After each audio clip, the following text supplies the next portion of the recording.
क्या कभी आपको भी ऐसा फ़ील होता है कि हम अपना बहुत सारा टाइम अपने घर को साफ़ सुथरा और ऑर्गेनाइज्ड रखने में लगा देते हैं और फिर भी घर ठीक से ऑर्गेनाइज्ड नहीं रह पाता, कुछ ना कुछ कमी रह ही जाती है। तो बहुत सारी किचन और घर की प्रॉब्लम को सॉल्व करने के लिए मैं आज की वीडियो में कुछ टिप्स एंड हैक्स शेयर करूंगी, जो कि आसान तो हैं ही, साथ में मज़ेदार और प्रैक्टिकल भी हैं। और इन टिप्स को फॉलो करके आप अपनी छोटी मोटी परेशानियों को टाटा बाय बाय बोल सकेंगी। So without any delay let's get into the video. अस्सलाम वालेकुम friends, welcome back to my channel tips and tricks with Hina. I hope कि आप सब खैरियत से होंगे। जब भी हम चावल बॉईल करते हैं तो चावल छानने के बाद इसके पानी को हम फेंक देते हैं, जबकि इसका पानी बहुत ज़्यादा मुफीद होता है, बहुत ज़्यादा इसके फ़ायदे होते हैं। काफ़ी सारे इसके फ़वाइद आपके साथ शेयर कर भी चुकी हूँ। आज एक और बहुत ही यूनिक और देसी आइडिया आज आपके साथ शेयर करूँगी। यहाँ मैंने चावल छान कर इस पानी को ले लिया है और इस पानी को थोड़ा सा ठंडा होने देंगे। अब इस पानी को मैं इस्तेमाल कर लूँगी कपड़ों पर स्टार्च देने के लिए, यानी कि कलफ लगाने के लिए। हमारी जो नानी दादी होती थी वो इसी तरह से कपड़ों पर कलफ लगाया करती थी। पहले के दौर में बहुत ज़्यादा ट्रेंड भी था कि कलफ वाले कपड़े पहनते थे मर्द हजरात, तो वो इसी तरह से चावलों का पानी फेंकती नहीं थी, उन चावलों को बॉईल करके उस पानी से कलफ लगा लिया करती थी कपड़ों पर, दुपट्टों पर। मैं कभी भी कपड़ों पर ना स्टार्च लगाती हूँ और ना ही ख़रीदती हूँ, फिर भी कभी कपड़ों पर स्टार्च लगाना हो तो इसी तरह से पानी का इस्तेमाल करके स्टार्च लगा लेती हूँ दुपट्टों पर या कपड़ों पर, और बेहतरीन स्टार्च लगता है। जिस तरह से कपड़े अकड़े हुए हैं आपको अंदाज़ा हो रहा होगा कि कितनी अच्छी तरह से इन कपड़ों पर कलफ लग चुका है। सस्ता और आसान आइडिया है, ज़रूर ट्राई कीजिएगा। ऑयल और घी हर घर में इस्तेमाल होता है क्योंकि ये हर घर की ज़रूरत है, और यकीनन इस तरह के पैकेट्स भी ज़रूर आते होंगे। तो जब ये पैकेट्स खाली हो जाते हैं तो इनको हम फेंक देते हैं। फेंकने के बजाय इनको हम यूज़ कर सकते हैं अपनी नीड के मुताबिक। तो इसको मैं किस तरह से यूज़ करूँगी, आइए देखते हैं। सबसे पहले मैंने पैकेट को ऊपर से कट कर लिया। अब इस पैकेट का मैं इस्तेमाल करूँगी आटा गूँथने के लिए। अक्सर ही ऐसा होता है कि जब हम घर की डीप क्लीनिंग करते हैं, सफाई सुथराई कर रहे होते हैं, तो हमारे हाथों पर कट्स लग जाते हैं, या कभी आपके हाथ पे बहुत ज़्यादा चोट लग गई है तो और आप आटा नहीं गूंथ पा रही हैं, तो आपकी ये टिप बहुत ज़्यादा काम आने वाली है। इस तरह से आपने थोड़ा सा आटा डालना है और थोड़ा थोड़ा पानी डाल के, और आप पैकेट के फिंगर से प्रेस करते जाएं। इस तरह से आसानी से अच्छा आटा गूंथ सकता है। या ऐसा भी होता है कि जो बच्चियां बिगनर्स हैं, आटा नहीं गूंथना आता है, तो वो इस तरह से भी आटा गूंथने की शुरुआत कर सकते हैं। मैंने तो 1 प्याली आटा गूंथा है, आप चाहें तो इसमें 4 से 5 रोटियों का आटा भी आसानी से गूंथ सकते हैं। आप देख सकते हैं कितना नरम और मुलायम आटा गूंथा है, क्योंकि पैकेट में काफ़ी ज़्यादा घी लगा हुआ था। बहुत ही यूज़फुल आइडिया है। अगर आप अपने मैके गई हुई हैं तो आप अपने हस्बैंड को सिखा दें, वो भी इस तरह से आसानी से आटा गूंथ के रोटी बना सकते हैं। यानी कि हर हाल में ये आपके बहुत ज़्यादा काम आने वाला आइडिया है। उम्मीद है कि आटा गूंथने का ये तरीका आपको ज़रूर पसंद आया होगा। नेक्स्ट आइडिया देख लेते हैं। नेक्स्ट आइडिया भी मेरा घी के खाली पैकेट को लेकर है। इसको मैंने 3 साइड से कट कर लिया है, यानी कि इस तरह से। इस पैकेट को हम यूज़ करेंगे, आटे के लिए ही यूज़ करेंगे। ऐसा होता है ना कि हम आटा गूंथ के रख देते हैं, वो ऊपर से काला हो जाता है। अगर आपका एयर टाइट जार नहीं है तो ऊपर से ना ब्लैक सी ना लेयर बन जाती है, या ऊपर से आटा ड्राई हो जाता है। तब भी आप इस घी या ऑयल के पैकेट का इस्तेमाल कर सकते हैं, क्योंकि इसके ऊपर काफ़ी ज़्यादा घी लगा हुआ होता है, ऑयल लगा हुआ होता है ना। तो अगर आप इससे आटा कवर कर देंगे ना, तो आपका आटा नरम और मुलायम तो रहेगा ही ना, उसके ऊपर ब्लैकनेस आएगी और ना ही उसके ऊपर ड्राइनेस आएगी। तो इसे भी ज़रूर ट्राई करके देखिएगा। यहाँ मैंने एक खाली टूथपेस्ट का पैकेट ले लिया है। खाली होने के बावजूद ये टूथपेस्ट का पैकेट बिल्कुल भी बेकार नहीं है।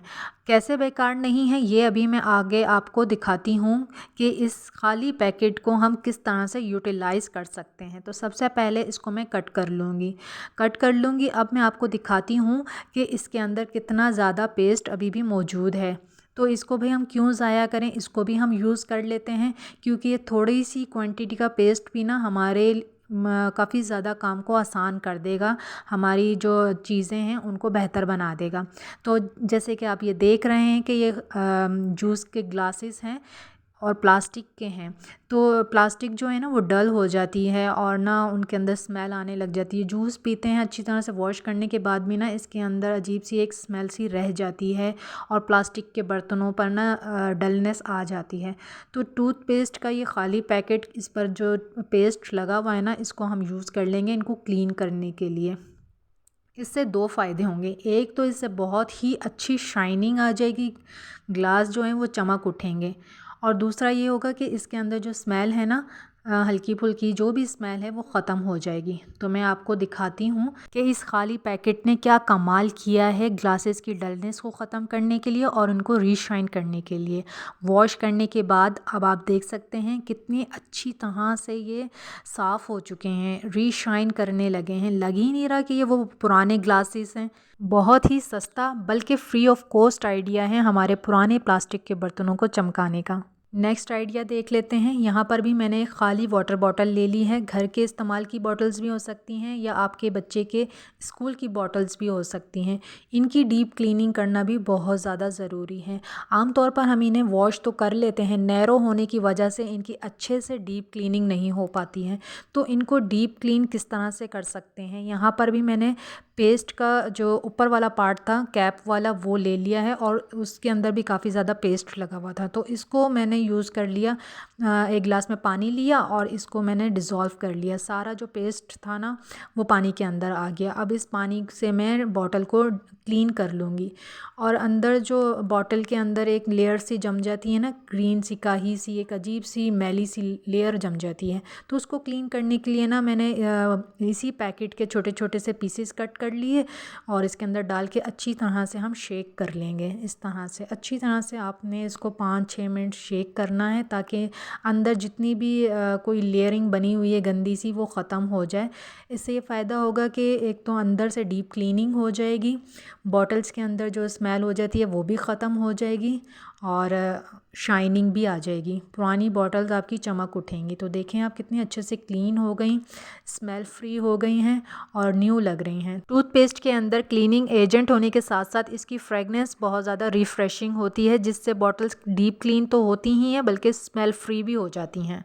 आपने देखा खाली टूथपेस्ट के कितने सारे यूजेस हैं। इसका एक और यूज़ यानी कि एक और कमाल आपको बताती हूँ। अगर आपका सिंक एरिया पुराना और डल हो चुका है या आपके किचन के टैप या वॉशरूम के टैप बहुत ज़्यादा डल हो चुके हैं, बिल्कुल भी शाइनिंग नहीं है उनके ऊपर, तो इनको रीशाइन करने के लिए और दोबारा से चमकता दमकता रखने के लिए आप इसी खाली पैकेट का इस्तेमाल कर सकते हैं। एक हिस्से से मैंने बॉटल्स को क्लीन किया था और इसका हाफ़ जो पैकेट कट किया था, अब इससे मैं सिंक एरिया और टैप की क्लीनिंग कर लूँगी। अच्छी तरह से इस के ऊपर जो पेस्ट लगा हुआ है ना उसको अप्लाई कर देंगे अच्छी तरह से और इसको फिर पानी से वॉश कर लेंगे। अभी मैं आपको दिखाती हूँ कि क्या कमाल किया है इसने। अब जो पानी बचा था ना बॉटल में से ग्लास के अंदर, इसको भी यूज़ कर लेंगे। अभी सिर्फ पैकेट से ही हमने इसको रब किया था, अब स्पंज से रब कर लेंगे ताकि एक स्मूथ सा इफ़ेक्ट आ जाए। तो स्पंज पे जो पानी है ना वो भी टूथपेस्ट का ही पानी है। तो इसको मैं रब कर लूँगी और फिर मैं आपको दिखाती हूँ क्या ज़बरदस्त शाइनिंग आ चुकी है। अब आप देख सकते हैं बिफ़ोर भी आप देखें और आफ्टर भी। इसी तरह से वॉश बेसन को भी क्लीन कर सकते हैं। आपने देखा सिर्फ एक खाली पैकेट से मैंने कितनी सारी चीज़ों को रीशाइन कर लिया। बिल्कुल ज़ीरो ऑफ कॉस्ट आइडिया है, तो क्यों ना हम इससे फ़ायदा उठाएँ। टिप नंबर 7 देख लेते हैं। तवा क्लीन करना भी ख़ासा मुश्किल हो जाता है, स्पेशली तब जब तवे के ऊपर तह दर तह पपड़ियाँ जम चुकी हों। लेकिन मैं आपके साथ बहुत ही आसान तरीका शेयर करूँगी तवा क्लीन करने के लिए। अभी कुछ दिन पहले ही ये टिप मैंने शेयर की थी, लेकिन मैं इसको दोबारा से शेयर कर रही हूँ क्योंकि माशाल्लाह से काफ़ी सारे व्यूअर्स मेरे चैनल पर न्यू आ गए हैं। अल्हम्दुलिल्लाह मेरा चैनल ग्रो कर रहा है। तो जो नए आने वाले हैं ना, मैं चाहती हूँ कि उनके साथ भी ये टिप शेयर करूँ क्योंकि पर्सनली ये टिप मुझे बहुत ज़्यादा पसंद है और बहुत ही यूज़फुल है, इसीलिए मैंने इसको दोबारा शामिल किया। तो यहाँ पर मैंने एक ठिकरी ले ली है। कोई भी गमला या पॉट मिट्टी का टूटा हुआ होता है ना, उसका टुकड़ा आपने अपने किचन में रखना है, ख़ास करके तवे को क्लीन करने के लिए। बस हथेली रख के इसको रगड़ना है आपने 2-3 मिनट के लिए। जितनी तय होगी ना वो आसानी से इससे बिल्कुल रिमूव हो जाएगी। जितनी भी इसके ऊपर काला या रोटी जल के लग जाती हैं ना, वो सब साफ़ हो जाएगा। तो आप ये देखें कितनी अच्छे से इससे क्लीनिंग हो गई। बहुत ही अमेजिंग क्लीनिंग हो जाती है इस टुकड़े से तवे की। अगर आप तवे की क्लीनिंग के हवाले से परेशान हैं ना, तो इस टुकड़े को अपने किचन में ज़रूर रखें। टिप नंबर 8 देख लेते हैं। यहाँ पर मैंने पुराने और फेडेड टॉवल का इस्तेमाल किया है। इसको मैंने डिस्कार्ड कर दिया था, लेकिन इसको मैं रीयूज़ करूँगी। 3-4 हिस्सों में मैंने इसको कट कर लिया है। कुछ मैंने छोटे छोटे से पीसेस कट कर लिए थे किचन में यूज़ करने के लिए, क्योंकि इसकी एब्जॉर्प्शन बहुत अच्छी होती है, तो किचन में यूज़ कर लिया। और जो 2-3 बड़े पीसेस थे ना, उनको मैंने यूज़ कर लिया फ्रिज के हैंडल को रैप करने के लिए, क्योंकि फ्रिज के जो हैंडल होते हैं ना, वो बहुत ज़्यादा गंदे हो जाते हैं, उन पर कभी कभी चिकने हाथ भी लगते हैं, तो साफ़ सुथरे रहेंगे इस तरह से। तो अगर आप ये टॉवल इसके ऊपर रैप कर देंगे तो इस तरह से पुराना टॉवल भी यूज़ हो गया और जो फ्रिज का हैंडल है ना, वो भी साफ़ रहेगा। अगर मेरी तरह आपके घर में भी सिर्फ एक ही अलमारी है और कपड़े ज़्यादा हैं, तो कम स्पेस में कपड़ों को मैनेज करना बहुत ज़्यादा मुश्किल हो जाता है। और काफ़ी सारे कपड़ों को हम प्रेस करके और हैंग करके रखते हैं, ताकि जब हमें कहीं जाना हो तो फ़ौरन से कपड़े निकाल के उनको पहन सकें। कम स्पेस में और छोटी जगह पर हम ज़्यादा से ज़्यादा कपड़ों को किस तरह से हैंग कर सकते हैं, उसके लिए मैंने एक जुगाड़ लगा ली। कैन वाली कोल्ड ड्रिंक के ये ओपनर्स निकाल के रख लिए थे और इनको मैं यूज़ कर लेती हूँ हैंगिंग के लिए। ओपनर को हैंगर के अंदर डाला और इसके अंदर एक हैंगर हैंग कर दिए। इसी तरह से दूसरा ओपनर डाल के दूसरा हैंगर हैंग कर देंगे। अगर आप हैंगिंग एरिया में ऐसे ही कपड़ों को मिलाकर हैंग कर देते हैं तो उससे कपड़े ज़्यादा जगह घेरते हैं, लेकिन वर्टिकल लेंथ में अगर आप कपड़े हैंग करेंगे तो इससे काफ़ी ज़्यादा जगह बच जाएगी और आप ज़्यादा से ज़्यादा कपड़ों को हैंग कर पाएंगे, और इस तरह से आपका कम स्पेस और ज़्यादा कपड़ों वाला मसला हल हो जाएगा। टिप नंबर 10 देख लेते हैं। बहुत ही ज़बरदस्त आइडिया है और बहुत ही काम का आइडिया है। तो यहाँ पर मैंने एक पुरानी सी शर्ट ले ली है। अगर आपके पास पुरानी शर्ट है आप उसका भी इस्तेमाल कर सकते हैं। अगर कहीं से फट गई है तो आप उसका भी इस्तेमाल कर सकते हैं। आपने ये नहीं सोचा कि ये पुरानी है या फटी हुई है। पुराने कपड़ों को ही हमने रीयूज़ करना है और उससे अपने बिगड़े हुए कामों को हमने संवारना है। तो आपके बच्चों की भी कोई पुरानी शर्ट हो सकती है, आपके हस्बैंड की भी हो सकती है। तो आपने एक पुरानी शर्ट का इस्तेमाल करना है। और एक मैंने पोनी ले ली है, यहाँ पे हेयर पोनी, और उसको मैंने नीचे से बांध दिया है। अब इस पर मैं हैंगर लगा के इसको हैंग कर दूंगी।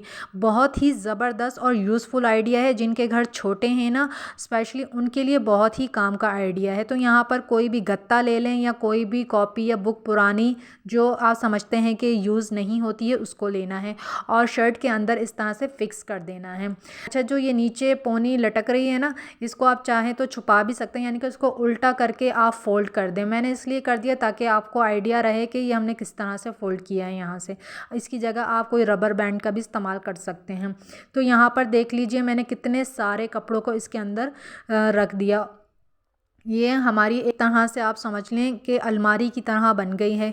जिनके घर छोटे होते हैं, स्पेशली जो एक कमरे के घरों में रहते हैं, उनके पास ज़्यादा स्पेस नहीं होती कपड़े रखने के लिए, या इतना सारा सामान नहीं रख पाते, एक कमरे का घर होता है, तो उनके लिए ये आइडिया बहुत ही यूज़फुल है, बहुत ही काम का है। तो इसके अंदर तो मैं 6-7 सूट रखे हैं ना, आप चाहें तो इसके अंदर डबल कर लें, यानी कि इसमें इतना ज़्यादा स्पेस है कि आप इसके अंदर 12 सूट और रख सकते हैं। आसानी से सारे कपड़े सिमट जाएंगे। बटन लगा दें और देखें कितना आसान हो गया कपड़ों को समेटना। हैंग कर दें और इस एक शर्ट के अंदर कितने सारे सूट आ जाएंगे। तो बहुत ही ज़बरदस्त आइडिया है, खास करके मेरी उन बहनों के लिए जो छोटे घरों में रहती हैं या जिनके पास ज़्यादा स्पेस नहीं है कपड़े रखने के लिए। और आप ऐसा भी कर सकती हैं ना कि इसके अंदर आप अपनी प्राइवेट चीज़ें भी रख सकती हैं, जैसे कि आपके अंडर गारमेंट्स को भी इसमें रख सकते हैं ताकि सबकी पहुंच से वो दूर रहें। तो ये थे मेरे आज के 10 सिंपल एंड यूज़फुल हैक्स। उम्मीद है कि आपको ज़रूर पसंद आए होंगे। और कौन सा हैक आपको सबसे ज़्यादा पसंद और सबसे ज़्यादा आपको यूज़फुल लगा, मुझे कमेंट करके ज़रूर बताइएगा। और वीडियो को लाइक ज़रूर कर लीजिएगा। नए हैं तो चैनल को सब्सक्राइब करके बेल आइकन को ज़रूर प्रेस कर दीजिएगा, क्योंकि मैं आपके साथ इसी तरह की वीडियोस, यानी कि इसी तरह के money saving and zero of cost ideas लेकर आती रहती हूँ, जो कि आपके काम को आसान और बेहतर बना देते हैं। तो मुझे दें इजाज़त। Thanks for watching. Take good care of yourself. अल्लाह हाफिज़।